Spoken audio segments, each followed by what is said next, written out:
একটা মেয়ে তার স্বামীর বাড়ি যাওয়ার আগে তার বাবাকে একটা প্রশ্ন করলো, আচ্ছা বাবা, আমাদের উঠোনে যেই গাছটা আছে ওইটা কি আমাদের পাশের বাগানে লাগানো যায় না? এই প্রশ্নের উত্তরে তার বাবা বলল, এই গাছটা 4 বছর পুরনো একটা গাছ। এখন যদি এটাকে অন্য একটা জায়গায় লাগানো হয় তাহলে সেটা নতুন মাটিতে মানিয়ে নিতে পারবে না, গাছটা মারা যাবে।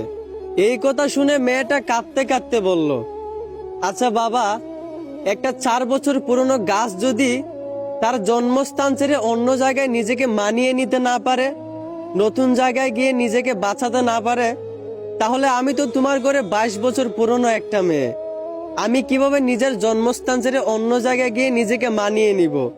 আমি কিভাবে নতুন স্বামীর ঘরে গিয়ে নিজেকে বাঁচিয়ে রাখবো? আসলে আমরা ছেলেরা মেয়েদের জীবনটা যতটা সহজ মনে করি ততটাও সহজ না। আমরা হয়তো ভুলে যাই আমাদের মতো ছেলেদেরকে যেই আল্লাহ বানাইছেন ওদের মতো মেয়েদেরকেও কিন্তু ওই আল্লাহই বানাইছেন। কারো জীবন সহজ কারো জীবন কঠিন ভাবা এটা কিন্তু ঠিক না। নিজের জায়গা থেকে সবাই সমান।